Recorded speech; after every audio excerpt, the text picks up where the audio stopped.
Es un orgullo para nosotros estar acá en Voces del Paisaje, un podcast pensado precisamente para evidenciar aquellos personajes que han ido construyendo, a veces de manera abnegada y silenciosa, la identidad cultural que somos, la quindianidad, de la cual nos podemos sentir muy orgullosos. Y hoy con un invitado muy especial, el maestro Tobías.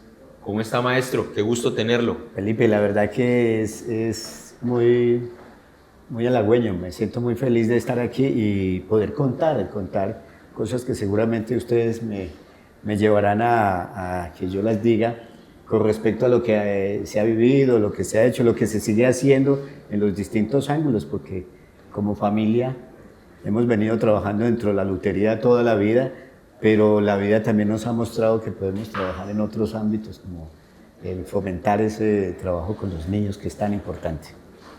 Y también tenemos como moderador y coparticipante un muy buen amigo, Albert Deylan. ¿Cómo estás, mi querido Albert?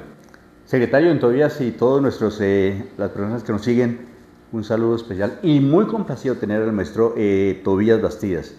Ahora que lo mira aquí, estaba tocando el xilófono y llega aquí y se encuentra con esta guitarra y entonces lo transporta a los años 1970, cuando don Lisandro Bastidas, allá en Sevilla, que fue quien le orientó: mijo, usted ya está grandecito, ¿tenía cuántos años? 13 años, mijo, gánese la vida. ¿Cómo fue ese cuento? ¿Cómo fue ese momento, maestro?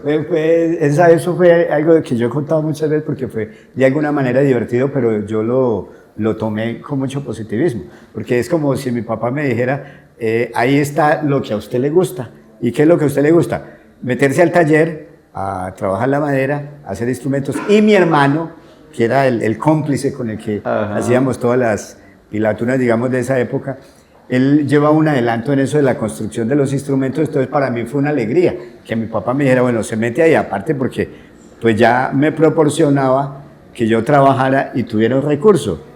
Y en esos años 70, para el género o el trabajo que estábamos haciendo, que era lutería, digamos de principiantes, sus comienzos, era muy bueno porque estábamos viviendo la bonanza cafetera, claro. que eso, el café y este sector, venían lluvias, yo lo he dicho siempre, lluvias de caucanos, tolimenses, nariñenses, que hacían fila en la casa los sábados para que le comprara el instrumento o para mandarlo a hacer, y eso pues tocaba conmigo. O sea que fue un momento maravilloso porque yo entré ahí y podía generar unos recursos para pasarla bastante bien. Y bueno, y me acordé justamente de esta guitarra porque cuando la vi, es una gran colombiana, sin haberla dentro, yo ya sabía. ¿De la misma marca de su padre en entonces? No era de la marca de él, sino que estas guitarras empezaban a hacer furor, digamos, aquí en el eje cafetero, traían de Bucaramanga muy económicas, con una deficiencia, y nosotros ya sabíamos cómo arreglarla, y entonces nos la llevaban al taller, y ese tipo de instrumentos, yo digo así, nos dio mucho dinero, porque fueron cientos de instrumentos que con mi padre y con mis hermanos arreglamos de esa marca gran colombiana que llegaba aquí a la región. Maestro Tobías, y cuéntenos cómo llega ese conocimiento a su padre, precisamente para poder hacer tanto lutería, ese ensamblaje de instrumentos. ¿Cómo llega y cuál sería propiamente ese efecto de la gran colombiana que tan buenos dividendos económicos les dejó por allá en Sevilla, la capital nacional del café? Bueno, el detalle de la guitarra era que cuando empezaba a las cuerdas que íbamos a coger la tensión y el tiempo, digamos, de uso, 1 o 2 años, qué sé yo, empezaba a torcerse, y aún siguen las guitarras que se venden de Bucaramanga, se tuercen. Entonces este sector, para ejecutarlo, se hace muy duro el diapasón, muy duro. Entonces nosotros aprendimos de ellos cómo hacer un arreglo en la pontezuela y en el puente de arriba y en algunos trastes, para que, como eran instrumentos de principiante, quedaran adecuados para ellos. Perfecto. Esa fue lo que actuamos. Y con mi padre hubo algo muy bueno que en los últimos días me lo recordaba mi hermano, que siendo mayor, digamos, tiene algunas historias que yo no recordaba. Mi abuelo era un ecuatoriano que se voló en la guerra de los 1000 días. Él se voló y se fue a vivir a Pasto. Y allí hizo su familia, y la familia fue mi padre, ¿cierto? Y ese abuelo venía con el conocimiento de hacer instrumentos y se los dejó a mi padre. Y cuando él viene en el año 35 a vivir en Sevilla, fue, digamos, el arreglo y la hecha de instrumentos para él fue algo ahí en el pueblo que le generó mucho recurso y propició que nosotros, 7 hermanos, viviéramos, digamos, cómodamente allí. Una tercera generación de experticia precisamente en torno a la lutería. Pero cuéntenos un poco más, ¿qué es la lutería? Porque habrá algunos que estarán pensando, ¿y eso qué es? Sí. ¿Qué es la lutería, maestro? Bueno, la palabra como tal se genera del laúd. Laúd. Los que hacían laúdes los llamaban laudieres, ¿cierto? Laudieres. Y de ahí genera finalmente la palabra luthier. Pero primero pues se hablaba solamente de ese tipo de instrumentos, pero después se generalizó. Luthier es una persona que hace o arregla instrumentos de todo tipo, de viento, de cuerda, de percusión. Entonces son luthiers. Luthier en sí es la persona que está dedicado a ese oficio, porque otra cosa es ser un comerciante de instrumentos musicales, ese no es un luthier, pero tiene mucho acceso y así lo toque y haga cosas, no es un luthier. Un luthier es el que tiene la experiencia para hacer todo el instrumento o para arreglarlo cuando son arreglos técnicamente difíciles, digamos. Entonces esa persona se ha dedicado a eso y es un luthier. Así que el luthier, nosotros somos luthiers. De tercera generación. Y ahorita habla de tercera, soy yo. Mi hija Natalia ya está ahorita en la cuarta generación. Qué experticia. Pues es un orgullo para nosotros tener a un destacado luthier, el número 1 del departamento del Quindío, de los pioneros en el eje cafetero y obviamente con un reconocimiento a nivel nacional. Bueno, en los años 90, empezando 90, se traslada al departamento del Quindío, la ciudad de Armenia lo acoge, exactamente calle 29 entre carreras 13 y 14. Sí. Exactamente. He tenido la fortuna de ser vecino del maestro. Sí, ahí estuvimos. Y seguimos siendo vecinos, sí, sí, y compartir muchos momentos. Por aquel entonces usted viaja a España. En España usted en el aeropuerto llevaba un bolso grande con unos instrumentos, unas guitarras. El policía le dijo, ¿usted para dónde va con esos instrumentos? Sí. ¿Quién es usted? ¿Para dónde va? Eso fue una anécdota, porque el policía inicialmente le puso unas objeciones y después fue un trampolín. Un buen amigo finalmente. Fue una experiencia bien extraña, digo yo, porque yo iba con un poco de susto a raíz justamente de que me habían mandado a hacer un instrumento aquí con maderas finas, palo santo, ébano, cedro canadiense, y en los almacenes eso no existía. Y entonces cuando yo le digo a unos luthiers del país que si me vendían eso era tan costoso que era imposible hacer el trabajo. Yo devolví el dinero y me voy para España a ver cómo es. Y eso hice, me embarqué en este cuento, me llevé un tiple y una guitarra y no sé cómo hice en ese tiempo porque los pasé junto con una maletica así chiquitica que llevaba, las metí dentro del avión, me las dejaron entrar. Ahora, yo iba bien acomodadito y eso me quedaban bien aquí de hombro y las llevé allí, yo las metí allá y yo dije, no, yo no las dejo meter allá me las dañan. No, que aquí no, yo las llevo, tranquilo, no hay problema. Y los convencí y de verdad iba muy cómodo. Cuando me bajo en el aeropuerto a hacer la fila, el policía que estaba en la fila siguiente le dijo algo al policía en la fila donde yo estaba. Y cuando llegué a mi turno, el policía me dijo que pasara con él. Entonces yo fui con el policía de allá. Y entonces me miró los papeles y usted me dice, ¿tienen problema de acompañarme? Y dice, no hay problema. Y él se fue con los papeles y todo a un cuarto solo. Yo dije, este hombre convencido que estas guitarras vienen cargadas o qué llevo yo. Sí, fue lo primero, pues además me dio susto, mucho susto. Y cuando llego allí me dicen, muéstreme a ver qué es lo que trae. Y le traigo un tiple y una guitarra. Yo los hago. Ah, ¿usted es luthier? Sí, yo soy luthier, los hago. ¿Y por qué viene aquí? Entonces le conté lo que acabo de contar de las maderas. Quiero tener contacto con la gente que hace instrumentos y especialmente con la gente que comercia maderas porque es que en Colombia tenemos dificultad. Le saqué el instrumento y los miró y eso les hacía así, los miraba por dentro. Yo me imaginaba, los huelía. Sí. Yo me sentía, y la verdad me sentía Y en nervioso. plena década del auge Claro, fuerte del claro, narcotráfico, fuerte. que además llegar allá necesitaba Sí, visa. eso fue en el 93. 33. Y abro la maletica y ahí llevaba yo algunos papeles y unos cancioneros de bambucos y pasillos.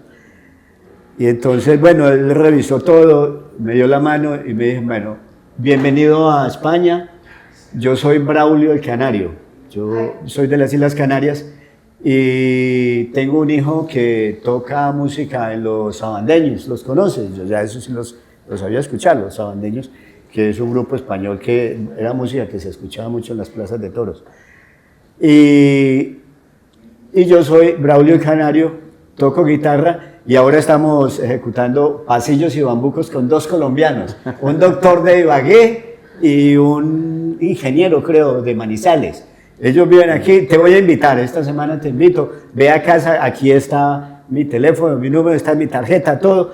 Si algo necesita aquí, yo estoy para... Me quedé yo así sorprendido. Dije, esto fue una muy buena entrada a España.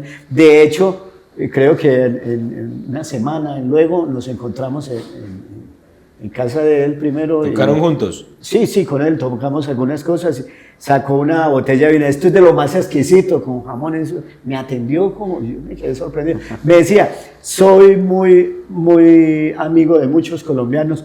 Conozco a Lucho Herrera, a Fabio Parra, me nombró a todos, Condorito, a todos. Son amigos míos, he estado con ellos aquí, los admiro, los quiero mucho a la gente colombiana. Los únicos que no quiero son los malos que vienen, porque algunos son eso. Pero a ti, te voy a presentar un amigo luthier, de hecho me dio todos los datos, me presentó el amigo y esa fue la forma de yo encontrar a otros amigos chilenos que fueron los que me llevaron a un pueblito que se llama Versosa de los Ollas, donde había una bodega de materiales para hacer instrumentos, que se me fue la baba, pues. ¿Y cómo logramos resolver ese tema puntual de la solicitud que estaban haciendo Cedro Rosado? Del material que iba a conseguir. Pues yo primero no quería quedarme ilegal, podía estar 3 meses legalmente, no quería quedarme ilegal. Y segundo, mis hijas estaban muy pequeñitas, entonces yo no me quise quedar, pero me ofrecieron, quédate aquí podemos trabajar. Pero yo no lo quise hacer. Trabajé en un taller de unos amigos, adquirí algo de dinero, más los instrumentos que vendí, y compré un poco de palo santo que en mi vida yo había tenido, ni lo había soñado, y cedro canadiense y algún ébano. Y los empaqué en una maletica. Los traje, tenía miedo en la aduana, No, pero como era medio personal no me dijeron nada. Y la mayor felicidad del mundo fue llegar con esos instrumentos aquí, aparte de que conocí a José Ramírez, que es uno de los grandes luthiers que yo admiraba.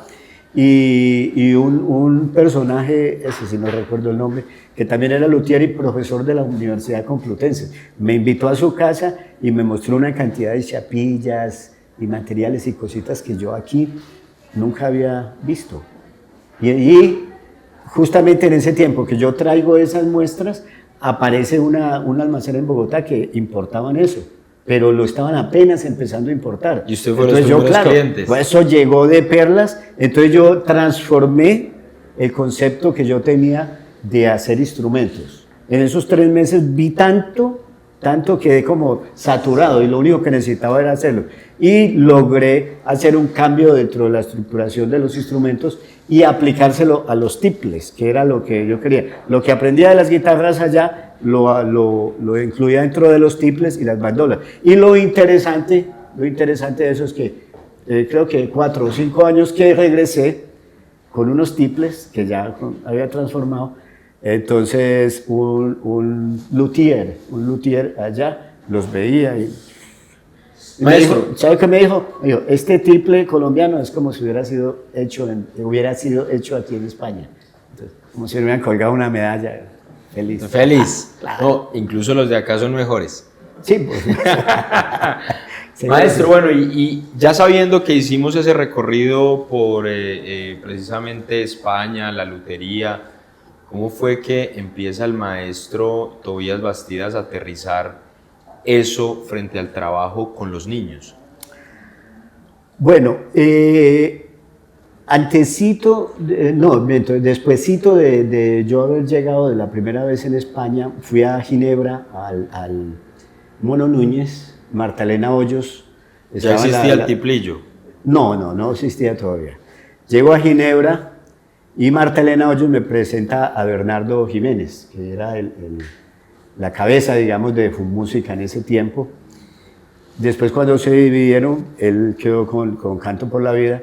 Pero en esos momentos, él me dijo, Marta Elena, cuando me lo presenta en esa tertulia esa noche, me dijo, necesito que hablemos, aquí está mi teléfono, porque quiero que hagamos algo de lutería aquí en Ginebra. Cuando lo llamo, pidió que fuera a Ginebra, e hicimos un compromiso. Ellos tenían un recurso, yo les monté un taller allá en la casa de FUNMúsica. Y ahí empecé yo a tener ese acercamiento con los niños, porque no me llevaron como luthier para enseñarle a adultos, sino a niños. Pero a los niños no solamente les enseñaba esto, sino que también un poco de iniciación en tiple. Fue muy divertido. Jairo Rincón era el que dirigía el bachillerato, y es ahí donde aparece el tiplillo, el guitarrillo. Bueno, cuando termina la temporada, ya listo que ya todos los profesores, Pablo Larte, Jairo Rincón, Gonzalo Ceballos, digamos que hubo un corte de personal, y entonces ya nosotros quedamos, y llego a Armenia en ese diciembre. Fuimos a un encuentro de Colombo venezolano de niños con mi hija Natalia, y al regreso llegó el terremoto. Y entonces con ese terremoto yo me fui como damnificado a Cenespo, y las personas con las que habíamos estado en ese encuentro en el Bongo de la Cultura vinieron a una cosa de reconstrucción del eje cafetero, y también se fueron para Cenespo. O sea, cuando llego yo ahí, qué sorpresa. Habíamos estado en el Bongo hacía menos de 2 meses y ahora me los encuentro allí. ¿Y qué pasó? ¿Ustedes qué hacen aquí? Sincronicidad, que llaman. Vamos a hacer una reconstrucción con niños, y entonces me incluyeron en un proyecto que llamaba Común Unidad, y con ese trabajo fue trabajar con niños, cosa que nunca dejé de hacer. 2 años después aparece Cuyabrito, y ya ahí para allá los niños es la pasión de nosotros, es igual con Natalia, es con mi esposa, o sea, todos en la familia. El trabajo con los niños nos apasiona. Cuyabrito de oro. Y el Cuyabrito, por supuesto, es la máxima muestra. Estamos hablando con don Tobías Bastidas, y claro, el momento del terremoto lo recuerdo en las carpas, porque fueron en carpas, y allá don Tobías con la mesa y elaborando las guitarras. O sea, siempre ha tenido, y estoy seguro, seguirá teniendo este oficio tan hermoso como es la elaboración bueno, sigue siendo el luthier. Llega de nuevo, pasa el terremoto, estamos hablando ya 2001, sí. Con la motivación, con el ánimo de seguirle dando vida a los niños, se inventa el Cuyabrito de Oro en el Parque Uribe. El escenario no era más que las bancas que están en el Parque Uribe, los invitados a un lado. ¿Y cómo ha crecido entonces? A ver, ese momento del Cuyabrito, que hoy estamos viendo, ya estamos a puertas de la 22ª versión, pero esos inicios allá en el Parque Uribe, háblenos de esa parte íntima, de ese momento cuando nació el Cuyabrito. Eso fue muy, muy, muy interesante. Ahora, esto fue idea de Natalia, realmente. Cuando yo estuve en Sevilla, hicimos un concurso. ¿Cuántos años tenía Natalia ahí? Natalia tendría 12 años. ¿No? Imagínate vos. 12 años. 4ª generación. Sí. Cuando estuvimos en Sevilla, hicimos un festival que se llamó Semillas de Paz, de música moderna, y eso fue un éxito asegurado. Pero yo no hago el segundo porque me vine a vivir a Armenia. Cuando llego a Armenia, con unos amigos me motivaron, yo les conté, ¿y por qué no hace algo aquí? ¿En serio? Yo, sí, hágale. Y entonces, pero con el tema de otro género musical. Claro, sí, era de música moderna. Fue un fracaso, casi nos quebramos, así, o sea, rotundamente. Además, pues yo no tenía acercamiento con o sea, una parte era oficial. Era Quiebradito de Oro. Sí, entonces, todavía no tenía ese nombre. Entonces, yo dije, no, en mi vida yo vuelvo a hacer una cosa así. Natalia, pues, para eso era muy pequeñita. Pero con los años, cuando fuimos al Bongo con Natalia, regresamos después, vamos al Festival del Pasillo de Aguadas, hay pasilleritos, y Natalia fue con un grupo de niños. Y al regreso de pasilleritos me dice así, papi, mira, fuimos al Bongo y conocí un grupo de amigos muy interesante. Fui a Aguadas y conocí otro grupo de amigos. ¿Y esos amigos qué? Se van, se pierden y uno nunca más los vuelve a ver.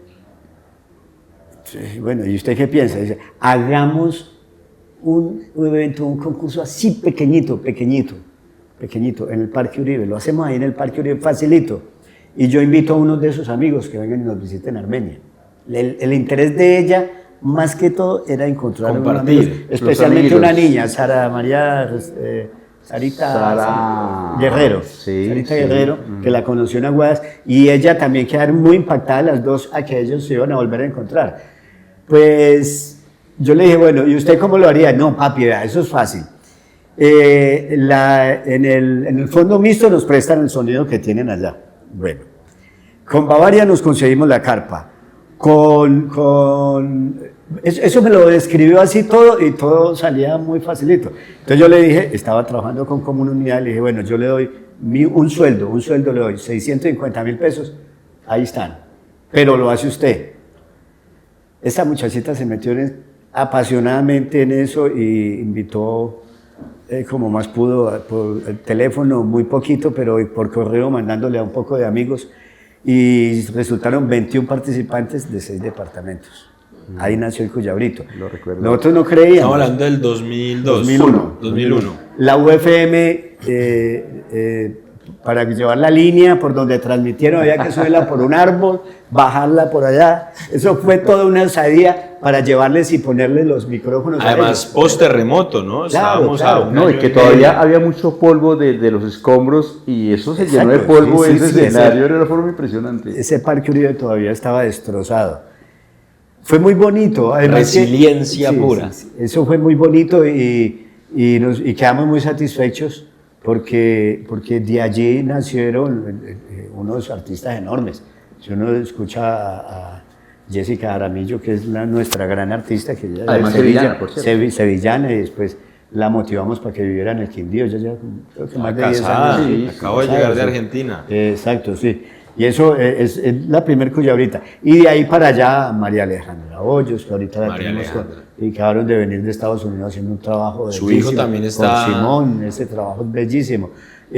Monicaela Escobar, que estuvo tanto tiempo en el show y que hoy en día es de los grandes representantes nuestros. Y de ahí podemos nombrar cientos de ellos. Y hoy en día los grandes eventos de música andina colombiana, ellos recalcan que el Cuyabrito de Oro ha sido el nacimiento, es la cuna de todos esos grandes artistas que tenemos hoy. Maestro, sáqueme esta duda, porque hoy hay infinidad de concursos de música infantil colombiana, donde pues van muchos niños, pero sigue siendo el Cuyabrito uno de los primeros, pioneros festivales de música infantil colombiana. Vea, hagamos historia y después miramos lo actual.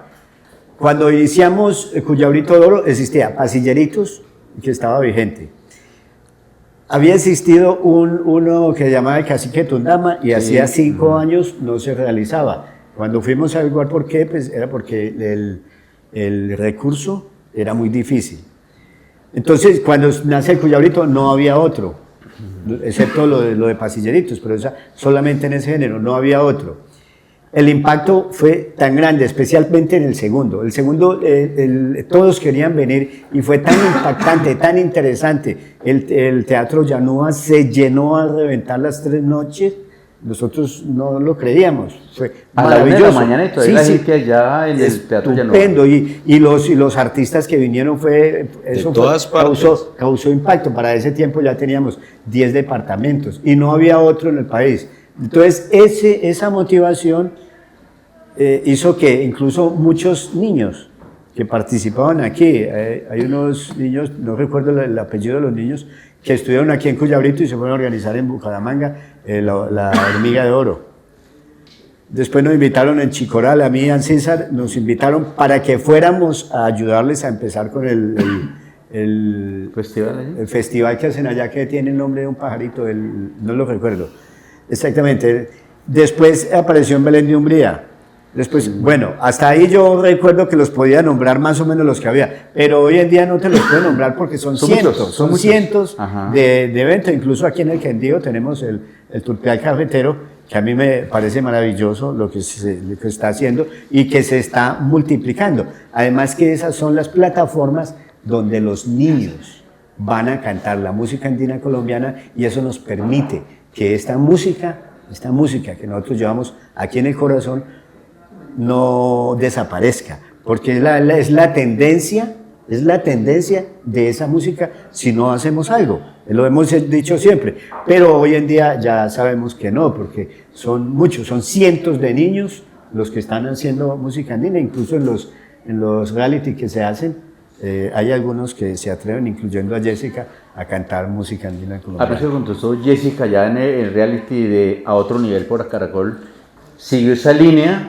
que hizo en el Cuyavito de Oro, que fue interpretar música andina colombiana. Sí. Y creo que ha sido la única hasta el momento que ha llegado hasta la fase final con música colombiana. Porque la música colombiana, digamos, nos gusta los que la tenemos en el corazón, pero la persona cuando la ve de primerazo como que no le da el impacto. Pero ya tenemos una experiencia, cuando llegan los niños al taller, esta experiencia es con muchos niños, muchos. Me dicen muchos padres, mira, es que esta niña dice que le gusta mucho cantar y yo sí la veo cantando y todo eso, pero nunca la hemos llevado a ningún lugar. ¿Usted qué opina? Venga a ver, escuchemos. ¿A usted qué le gusta cantar? Cuando son las niñas, no, pues a mí me gusta cantar a Dora Livia y ese tipo de cosas. Y a usted a Johnny Rivera y a Darío Gómez. Es cierto porque es que es lo que escuchan. Es lo que se escucha en las casas y las emisoras es lo que están multiplicando a diario. Entonces, no es de culpar a los niños, por supuesto. Ni es que tampoco estoy diciendo que está mal que escuchen eso. Lo que no está bien es que no escuchen lo nuestro. Que adicional a eso no se escuche propiamente esa música colombiana que es tan rica. Hemos cogido, por ejemplo, a Giselle Vargas, no sé si la recuerden. Giselle, del dueto Aire Andino, claro. Que acaban de ganar en Ginebra hace un par de años. Ella fue una de las que me la llevó, canta popular, Dora Livia. Cante a ver, y sale esa muchachita con esa vocesota. No, bellísimo. Entonces, vea, todos los sábados nosotros nos reunimos con los niños. Lleve estos CDs y escuche esto, a ver qué le gusta. Y entonces ella se va, aprende ya estas canciones y empieza a apasionarse. ¿Cuál es el ejemplo de esto? O la conclusión. La música nuestra, los bambucos, es una música bellísima que está hecha para que nos guste a nosotros, para que le guste al rockero, para que le guste al que le gusta la música de hoy en día, pues, al reggaetón y todas estas cosas. Es que yo no voy a ponerme en contra de eso. Escuchen todo lo que quieran, pero mejor dicho, ábranle el espacio, un pedacito del espacio a este género que es bellísimo. Los niños que terminan cantando, y ahí, sin decirle esto es bambuco, pasillo, empezamos mostrándole un bambuco, un pasillo y un vals. Y al mes ya el muchachito quiere más. Claro. Entonces ya le transformamos el concepto. No, yo todavía recuerdo a mi papá poniéndonos en el almuerzo música instrumental, pero obviamente colombiana, claro. Campesina santanderiana. Bellísimo. Comió uno delicioso. Sí, maestro, cuéntanos un poco cómo es ese viaje de los instrumentos en los festivales. Cuéntanos ese tema tan particular. Bueno, cuando hablas de los instrumentos que nosotros hacemos. Sí, los que ustedes hacen. ¿Cómo trabajan ustedes esa parte en la lutería? Bueno, Ginebra hacía unos festivales, unos encuentros de luthiers muy chéveres, pero hace muchos años y eso lo terminaron.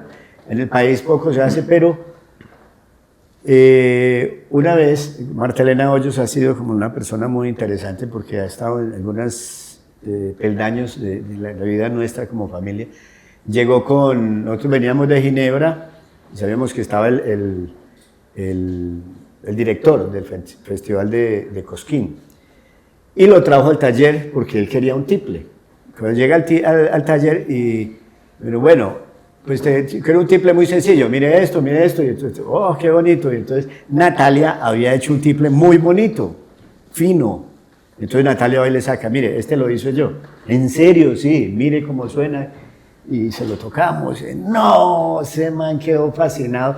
Y le dice a Nati, Nati, pero usted hizo eso. Sí, yo lo hice. Y yo estaba ahí y yo le dije, sí, yo le doy la certificación de que ella sí lo hizo, porque ya era un instrumento fino. Bueno, ¿y te gustaría ir a Cosquín? Claro, me gustaría ir a Cosquín. ¿Qué hay que hacer? Usted consigue el pasaje y nosotros le damos todo allá por 12 días. Listo. Nos pusimos en la meta de enviarla de Cosquín, en Argentina. Entonces, una caja grande y empacamos 12 instrumentos que van muy bien sellados. Y listo. Con esto la despachamos a Cosquín. Al año siguiente fui yo, al año siguiente fue Natalia y Andrea, al año siguiente fui yo con Yamil, bla, bla, siempre fue toda la familia. 7 años consecutivos. 7 años consecutivos. En el último año ya dijimos no más porque bueno, en los primeros años se ganaba. En el último, ¿a cómo está el dólar? A 4.80. Ah, bueno, entonces vendamos a 5. Sí, calculábamos a 5. Cuando quedamos con todo eso poco de pesos para transformarlos al dólar, ya no vendían dólares. Como en los otros años uno iba y entregaba todo eso y le daban dólares, allí ya no había. Y se los pagaban uno al precio que decía. Entonces nos tocó ir a Buenos Aires y allí cambiamos eso a 9.80, creo que fue. O sea, se perdió dinero, se perdió. Bueno, pero finalmente estuvimos 24 días en Argentina, Natalia y yo, y los disfrutamos. Pero en esas circunstancias ya no era muy interesante la vida, entonces ya dejamos de ir. Hace un par de años volví porque nos ganamos con Ibermúsica, un proyecto donde yo iba a enseñarle a unos luthiers allá cómo hacer un tiple. Y de hecho hicimos un tiple y un guitarrillo. Hicimos, allá mismo. En Córdoba. Espectacular. Fui a Cosquín también, hicimos un taller allí sobre tiple, ejecución, todo. Bellísimo, bellísimo. Hay una ganancia muy interesante. Enorme. Una ganancia muy interesante es cuando el maestro León Gieco estuvo muy cerca al stand de Luthier de Don Tobías, pero también cuando músicos de ya desaparecida Ana Mercedes Sosa. De Mercedes Sosa. Y estuvo a punto de que ella tuviera un instrumento. Sí, sí, fue una experiencia un tanto triste, pero bueno, maravillosa. Cuando Natalia fue la primera vez, esa mujer nos llamaba de allá en una felicidad y de papi, yo no lo puedo creer. Los músicos de Víctor Heredia, de Mercedes Sosa, de León Gieco, aquí comprando los tiples. Y felices venían y tocaban y cantaban aquí en el stand y yo no podía creer. Y me dijo, papi, usted tiene que venir. Bueno, nosotros lo vimos. Cuando se iba a celebrar el Festival 50, ese año fui yo solo, y Marta Elena Hoyos me dijo, vamos a hacerle un tiple a Mercedes Sosa porque ella es la homenajeada de este año, del año 50 del festival. Listo, yo estoy para esa. Hicimos el tiple y antes del festival murió Mercedes Sosa. Nos quedamos así. Pues hay un compositor que se llama Peteco Carabajal. Ese, cuando en el festival cada año, ese es de la familia Carabajal, que son unos grandes músicos y muy conocidos allá dentro del folclore, y él escribió muchas canciones que Mercedes Sosa le cantó. Entonces a ese le hicimos la entrega del tiple y fue muy bello eso, porque el personaje allí es aplaudido y admirado por todo el mundo.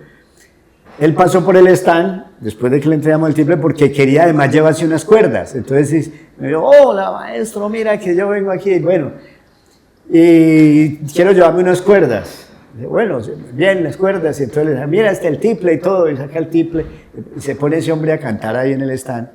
Eso es un mundo de gente, cierto, el stand mío, todo el mundo, cierto, fue bellísimo.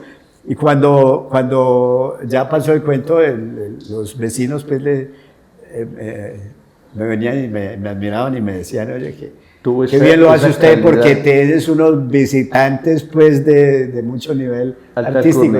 Sí, fue muy agradable de verdad esta situación. Maestro Tobías, y ya para ir concluyendo porque también tenemos tiempos contados, cuéntenos, después de toda esta trayectoria como tercera generación de luthier, ya además semilla para una cuarta, como fundador y gestor, cogestor, porque acá también hay que darle los créditos a Natalia, del Cuyabrito de Oro, uno de los festivales más importantes que tenemos en el país y desde luego en el departamento del Quindío, que este año también se va desde luego a realizar. ¿Qué consejo, qué mensaje le gustaría darle a la gente que nos acompaña aquí en este podcast y en el que de cierta manera también nos proponemos a ir tejiendo quindianidad? ¿Qué le dejamos?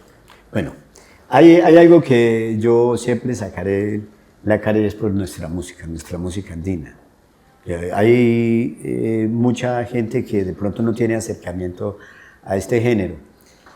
Yo el mensaje que siempre dejo donde quiera que voy es que le demos la oportunidad al bambuco, al pasillo, a lo andino, denle la oportunidad, así como se le dio la oportunidad a la carranga, que la carranga es, por sobre todo a nivel nacional e internacional, tiene esa popularidad, démosle la oportunidad al bambuco, al pasillo, que ahí hay cosas bellísimas que tal vez no se han dado la oportunidad de escuchar. Hay compositores haciendo cosas bellísimas, hay arreglistas, hay estudios de grabación que están haciendo cosas de alto nivel que vale la pena que ustedes conozcan para que se enamoran y la pasen muy bien, porque es que escuchando bambucos, la verdad, la vida se la pasa bellísimo.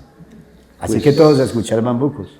Ese ha sido, creo que, el trabajo de don Tobías por tantos años, seguir sembrando notas musicales para cosechar notas de paz. Notas de paz. Es nuestro lema de Cuyabrito y queremos que esto siga siendo así. Y lo otro es que los esperamos a todos porque el Cuyabrito de este año va a estar bellísimo. Bueno, que una vez más podamos decir que en el Quindío sí hay cultura gracias a personas como el maestro Tobías. Gobierno del Quindío.